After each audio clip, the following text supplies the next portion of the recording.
In many major cities around the world, $1 disappears almost instantly. A subway swipe, a bottle of water, maybe not even that. But in Spain, $1 still stretches in surprising ways. Not because the country is cheap, it isn't, but because daily life here still revolves around small rituals, slow meals, and streets designed for people instead of speed. And that changes everything. By early morning, Spanish cities are already awake. You hear metal shutters rolling upward beneath apartment balconies. Coffee cups clink against tiny saucers. Scooters weave through narrow streets while bakers pull trays of bread from ovens that have been hot since before sunrise. In Madrid, Barcelona, Seville, or Valencia, life doesn't begin quietly. It begins outside. People gather at cafes before work. Elderly neighbors talk across sidewalks. Markets open with the smell of olives, seafood, citrus, and warm olive oil drifting through the air. Right now, $1 equals roughly 90 euro cents. That may not sound like much. But in Spain, even loose coins can still buy a small piece of everyday life. For less than $1, you can walk into a neighborhood bakery and leave with a fresh barra de pan, a long loaf of bread with a crackling crust and a soft, warm center. Bread here is not treated like a side item. It's part of nearly every meal, every table, every family kitchen.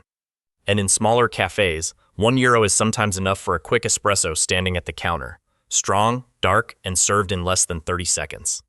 Because coffee in Spain is not designed to be carried away in giant paper cups. It's designed to pause the day for a moment. Then there are tapas. In parts of southern Spain, especially Granada, ordering a drink still comes with a free tapa, maybe a slice of tortilla española, marinated olives, or a piece of grilled bread topped with tomato and olive oil. It's one of those things visitors often think must be a tourist gimmick. But it isn't. It's simply how social life has worked here for generations. And sometimes, €1 is enough to become part of it. But the most unforgettable symbol of Spain is not the food. It's the bar. Not nightclub bars. Neighborhood bars. Places with hanging jamon legs above the counter, tiny receipts stabbed onto metal spikes, old football matches replaying silently in the background, and waiters who somehow remember every regular customer without writing anything down. In Spain, bars are not just businesses. They are extensions of the living room. People stop there before work, before dinner, after dinner, sometimes for only 10 minutes, sometimes for hours. And the reason this culture survived for so long is surprisingly simple. Small, affordable portions. A small beer, a coffee, a plate to share. Social life here was built around accessibility. Even with only a few coins in your pocket, you were still included. That says a lot about Spain itself. Because despite modernization, high-speed trains, and rising tourism, much of Spanish daily life still revolves around human interaction instead of pure convenience. You can see that rhythm everywhere in the streets. Delivery drivers zigzag through traffic, carrying meals across ancient neighborhoods. Tiny family-owned stores survive beside giant global brands. Outdoor terraces stay full deep into the night because apartments are small, but public life is enormous. And then there's the strange beauty of the Spanish schedule itself. Lunch at 2 p.m. Dinner at 10 p.m. Children still playing outside close to midnight in summer. To outsiders, it can feel chaotic.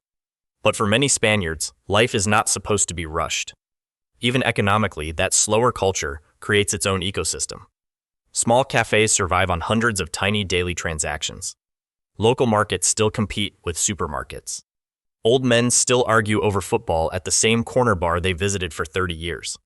In a world increasingly dominated by apps and algorithms, parts of Spain still run on familiarity. Of course, this doesn't mean life in Spain is easy. Housing prices have risen sharply in cities like Madrid and Barcelona, especially as tourism and short-term rentals continue to expand. For locals earning average salaries, many things no longer feel cheap at all. And younger generations increasingly struggle with rent, job stability, and the cost of urban life. But when you look at the small everyday rituals, the coffee counters, the shared tapas, the crowded plazas after sunset, you begin to understand why these traditions still matter so much. Because they make expensive cities feel human. In the end, maybe the most memorable part of Spain is not what $1 buys. It's the feeling of a crowded terrace at night. The sound of plates clattering beneath yellow streetlights. The way entire neighborhoods seem to move outdoors once the sun goes down. $1 here won't make you rich. But for a brief moment, it can still buy participation in a culture built around slowing down and being together. And maybe that's worth more than the number itself. So if you only had $1 in Spain, would you spend it on coffee, bread, or tapas? Or which country should be next?